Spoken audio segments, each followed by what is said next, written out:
You're watching the Wellness Hour, the leader in medical news and information. I'm Randy Alvarez. Today's topic, dental implants. According to my first guest, no more dentures. You can get a fixed set of teeth in just a few appointments. With us, we have North Carolina's dental implant dentist, Dr. Robert Stanley. Dr. Stanley, welcome to the program. Thank you, Randy. Pleasure to be here. Now, before we get into today's topic, for people that don't know your office, and we've had your wife on the show, cosmetic dentist, who's a typical patient, and what are the different procedures that you do? Well, in our practice, my wife and I practice together, and that affords us a very unique position to allow Bobbi to focus on certain aspects of dentistry and allow me to focus on other aspects. So you do everything, I guess, right there. We're just about everything in dentistry. That's correct. We do from oral surgery, from simple extractions to wisdom teeth extractions, to implant placement, of course, to orthodontics, to veneers, to crowns, invisible braces, whitening, tooth whitenings, and of course we still do regular fillings and bondings for cavities. Okay. So her role in the practice is more of the cosmetic side? Correct. I like to say that she does the things that people want to come to us for. Okay. And that I do root canals and extractions and procedures like that people are typically not all that interested in coming to see us for. And with dental implants, you do the surgical? That's correct. We work together with Bobbi's extensive background in cosmetics. It doesn't make any sense for me to touch that area. I let her do her thing. She's the best at it, and I focus on the surgical side of things. And for people just tuning in, when you say Bobbi, that's your wife who's a dentist? Correct. What are the patients? Do they call you Dr.? They call me Dr. Rob. They call her Dr. Bobbi, and if they get it wrong, we answer to both. Okay, good. So let's talk a little bit about your background and training. Okay. I guess you got a PhD in engineering. Correct. And when did you know you wanted to be a dentist? How did you become a dentist? Well, interesting enough, when I was a child, I wanted to be a dentist. My grandfather was a dentist. Okay. Yeah. And unfortunately, my grandfather passed away early when I was about 7. And when he passed away, the family stopped talking about dentistry, quite honestly. So my aspirations and drive to become a dentist kind of went to the wayside. And then through school, I became a very good problem solver. And typically, if you're a good problem solver, you get pushed into the math and science area. You become an engineer, which means problem solver.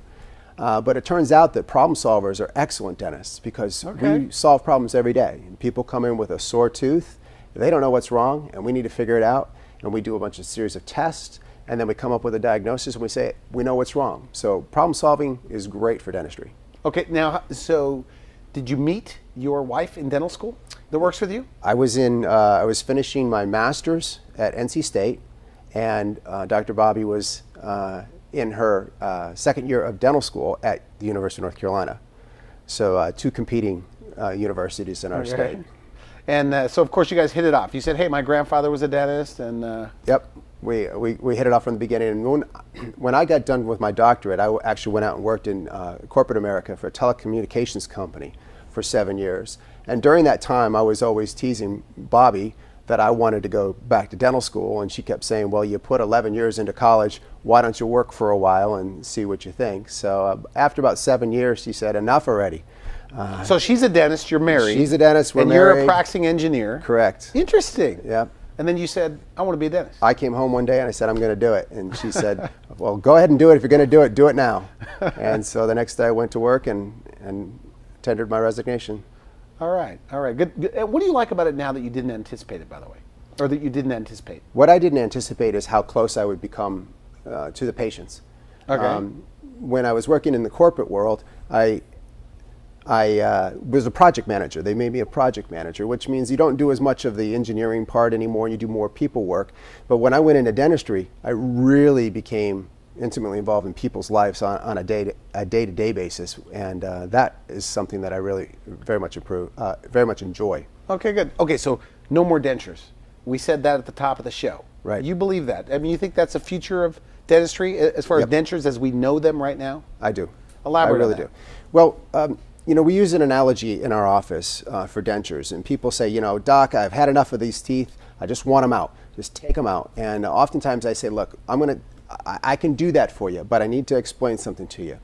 If I was to cut off your hand and give you a plastic hand and some chopsticks and say, go eat dinner, you'd have a hard time with that. And it's very difficult for people to understand that when we take out your teeth and give you plastic teeth, that's about the equivalent. It's very difficult for people to function with dentures. Now they'll say to me, yeah, but my mother, she never had any problems with her dentures. And I'll say to them, did you ever ask? Because most of the time, people will not go around complaining to their That's a good family. point. I mean, I know people with dentures and they don't say a word. They don't. So you're saying when they come to you, they pretty much tell you, I can't stand these things. That's right. And it's part biological. You know, I have this model here, and this model here shows where you start off with your jaw when you're young, and as you grow old, if you lose your teeth, you lose the bone. So the bone is there for one reason, and that's to hold the teeth. Okay. Once you lose the teeth, the bone doesn't need to be there, and it starts to go away. And so when this bone goes away, you no longer have an area for the denture to hold onto.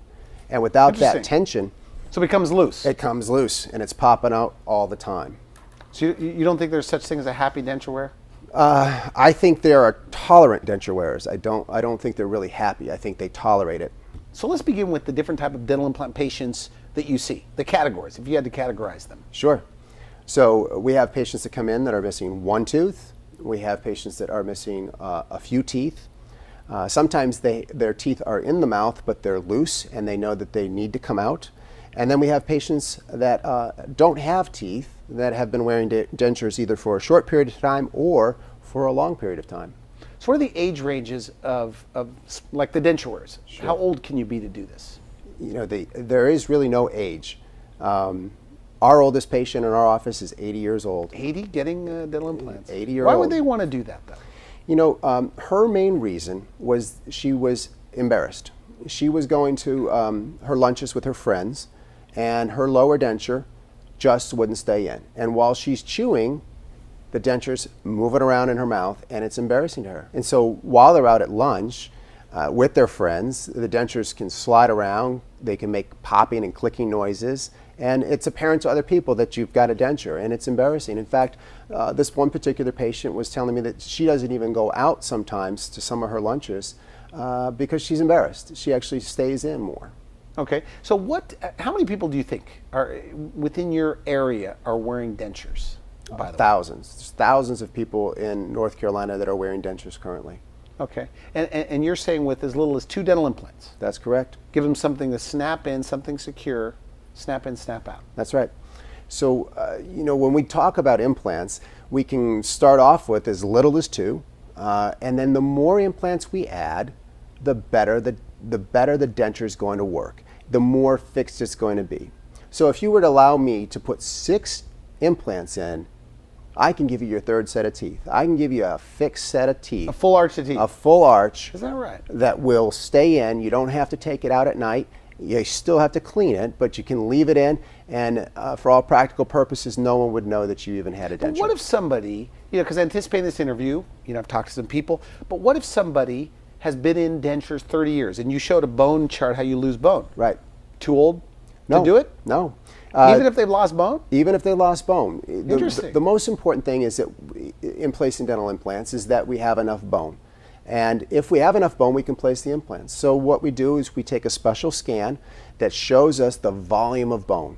Once we see the volume of bone, if there's volume there, we can do it. Now, if you've lost the bone, we can go through a bone growing process.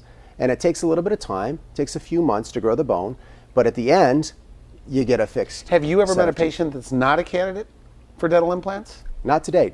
So far, if they've walked through my door and they've sat down and we've talked, we've been able to place dental implants on just about everybody. Seems very painful, though.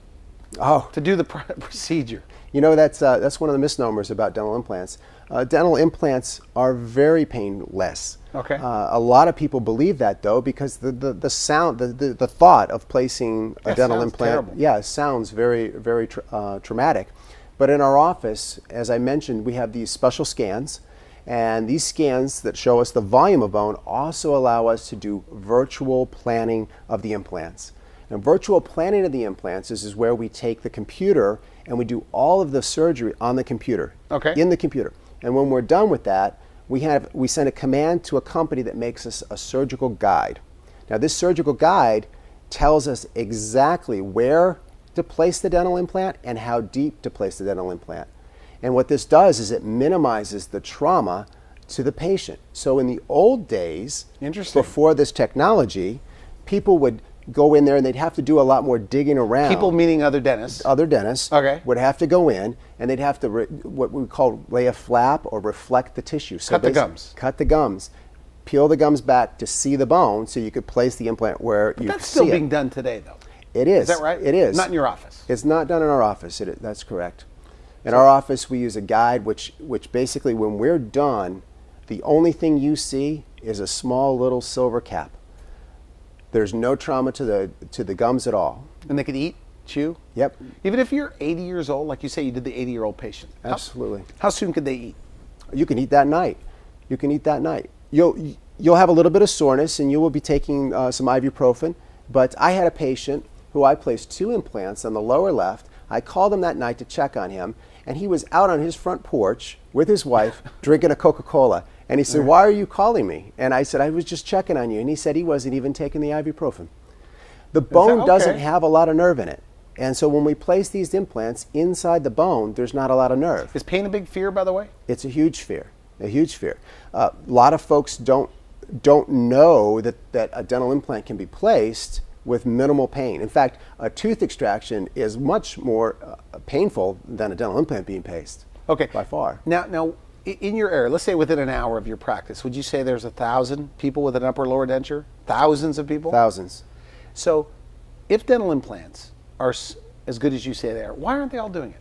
Why aren't they all rushing in and doing it? That's a good question, Randy. There's a number of reasons why folks aren't coming to the dentist. And one of them is that when you lose your teeth and you get a denture, you don't go to the doctor. You don't go to the dentist as often as you used to. That's a good point. Right. So you don't go every 6 months like you used to. So they don't know, I guess. So they don't know. Okay. So they don't get educated. They don't have that opportunity. So that's one reason. Another reason is that by the time you get to the point where you've lost all your teeth, you've gone through planing and scaling and root planing. You've gone through extractions. You've gone through gum grafts. You've gone through root canals and failed crowns. All of this stuff leads up to... So the last thing they want to do is go to a They dentist. don't want to go anymore. They say, point. I'm done, I've got the dentures and I'm done. So the thought of having to go back, I guess. Correct. That's correct, Randy. That's the last thing they want to do is go back to a dentist and bring up the memories that they had from when they were going before. So what's changed? Why is it what used to take you guys 6 months with dental implants, now you can do in a short period of time, in a visit or two, and I guess the same day in some cases? Well, there's a couple things that have changed. One thing that's changed is that the guided surgeries that we spoke about allow us to minimize the trauma. Okay. And when we minimize the trauma, the healing's quicker. Good. Okay. So that's one thing. The second thing is the imaging itself. And the imaging allows us to see the bone and the soft tissues and design it in a way where we don't have any sort of complications. Okay. And yet another reason for quicker turnaround times are the design of the implants. The whole industry has evolved in the last 15 years at phenomenal rates. So we have new surface treatments on the dental implants that allows the bone to grab onto these implants a whole lot quicker than we've ever seen before. All right, now, you know, and people need to know this is a real interview, and I'm not endorsing you or trying to endorse you, but, you know, with what I know, and, you know, our show airs all over the U.S. and Canada. I've interviewed a few people, but how you do it at your office with dental implants is very unique. I guess normally 3 people may be involved, and correct me if I'm wrong. They go to the dentist that does the surgery, then they go somewhere else for the imaging, the CT, and then they go to the person that puts a cap on top of the tooth. That's right. You do it all in one place. That's right. So one of the things that people don't like is they don't like going to multiple providers to get their treatment done. In our office, we have that ability to offer both the surgical portion. So you have a scanner right there. We have a scanner right there in the office. Okay. We can take the scan, then we can do the surgery. We can do the surgery with IV sedation for folks that are nervous, and then we can do the process work right there. And that's the tooth that goes on. The and that's final normally tooth. done with 2 different people? Yes, quite oftentimes it can be 3 people. So you can have an oral surgeon who's involved, you can have a general dentist involved, and you can have a prosthodontist that's involved. So what happens when you get more people in the mix is that there's possibilities, there's opportunities for things to get dropped. And so, and that those things that get dropped can be picked up again. We can run with those things, but what ends up happening is it ends up creating delays in the process. So it's a shorter period of time if you're going to Absolutely. one place. One place, and so the whole Because people don't like process going to is the dentist. Streamlined. Do they tell you that, by the way? They do. No offense, doctor. Quite often. Do they really say that? How do they say it? Well, usually they say, Doc, this injection is really something I don't look forward to. And that's probably about 100% of our patients. Okay, okay. So you brought some models. What are the different options for denture wearers?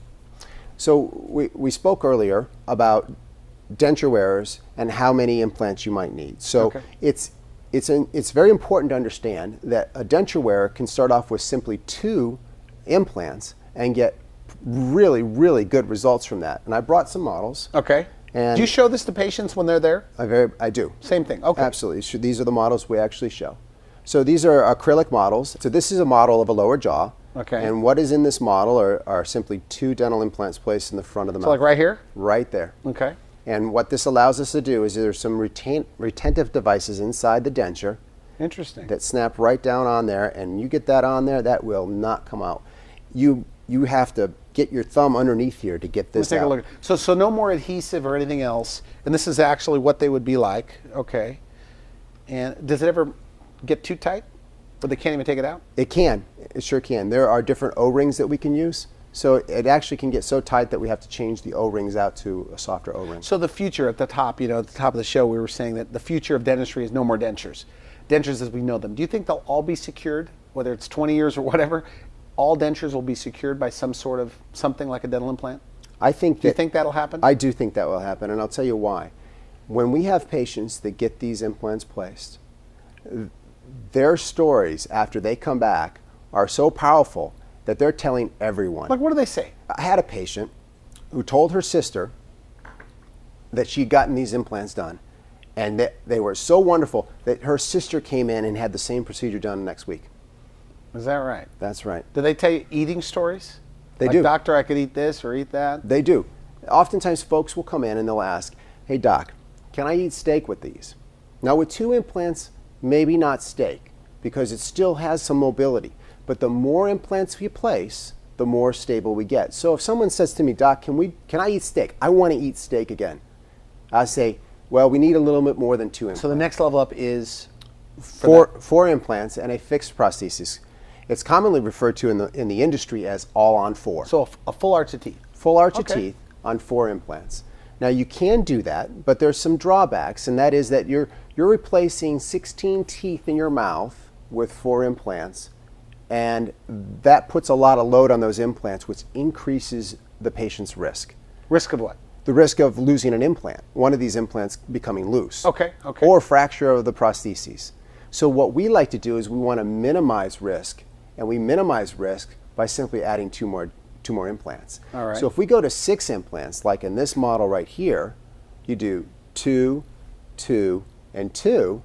Now we have good distribution of these implants, and we have 6, and they're distributed in a way where the load isn't so high, and so you don't get breakage of the prostheses, and you don't lose the implants. So it's like a fixed set of teeth. It's like getting your teeth back. It's a third set of teeth. It's what we refer to, in the office as a third set of teeth. My mother, I'll bring it up for just a moment, but her doctor and everybody's saying you got to have fiber. 74 years old, you got to have fiber, you got to have fiber. But good luck, and she's a denture wearer, good luck eating broccoli when you have dentures. You can't do it. Could they eat things like broccoli with these? And would you even recommend it? Absolutely. Is that right? So they could eat anything, just like a regular set of teeth? They could. With these, what we actually have to tell patients is that they have to be careful, because they can bite harder with these teeth, with these implant-supported teeth, than they could with their natural teeth. Their natural teeth have nerves that let them know when they're biting down hard. Oh, interesting. These don't have nerves. So if there were a seed in there, they're going to crush that seed. Seed's going to be crushed. They're going to win. The seed's going to be crushed, but there's a bit of a learning curve where you have to experience the fact that you're biting strong. I like to bring up the old analogy of Jaws from 007. Yeah, the metal teeth, and he could bite through anything on that show. And so when you get dental implants, they're stronger than your natural teeth. Even if you're 75, look, 75 is young today.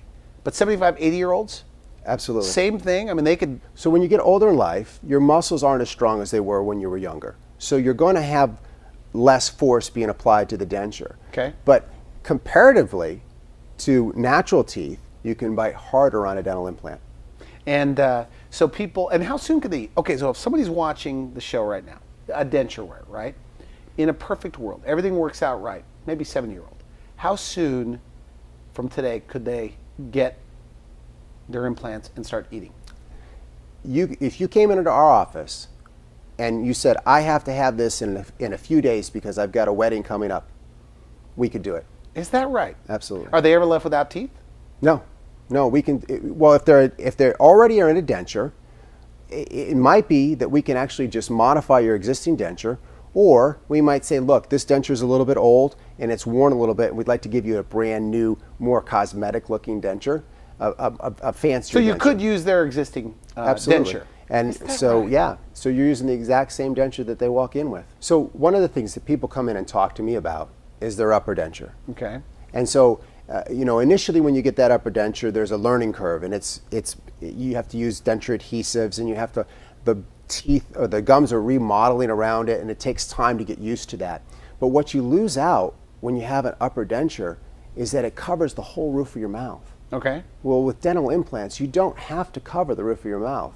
If you look back at interesting. this Okay, model here, okay. so with an implant-supported denture, there is no plastic on the roof of the mouth, and thus you can enjoy foods the way you used to. Is this one of those things where when it's all done, the patients go, I should have done this years ago?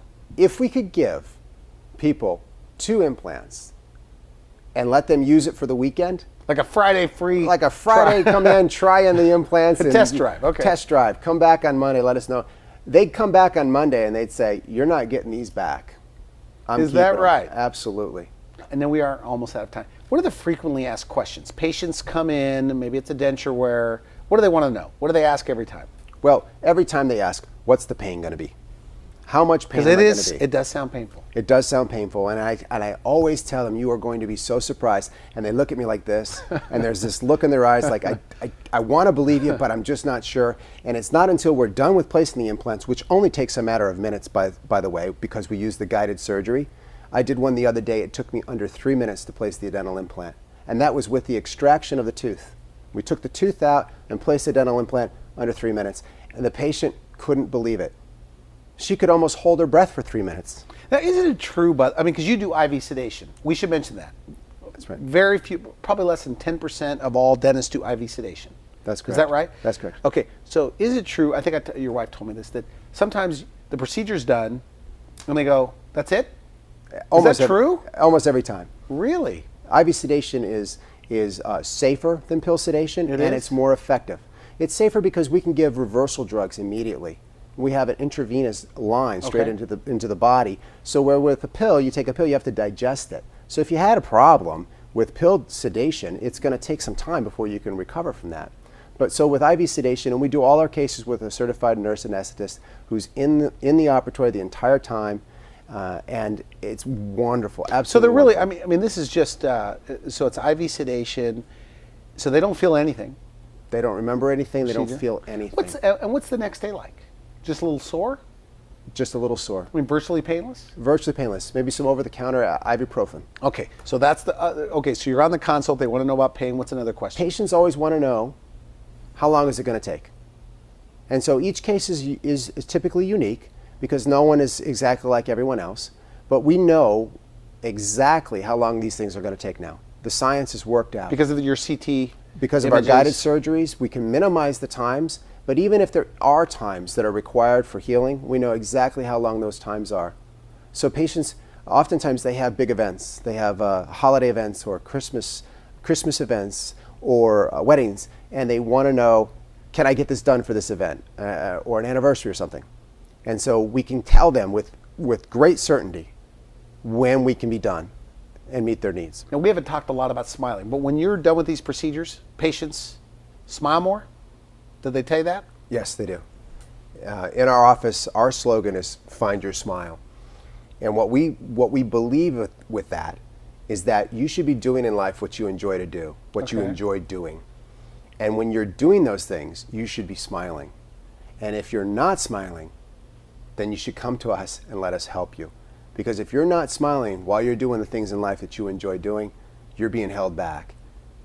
And that's not a good place to be. Good. All right. Now, you have photos on your website if people want to make more. So if somebody calls, they're going to get to see you, they're going to get to see your wife.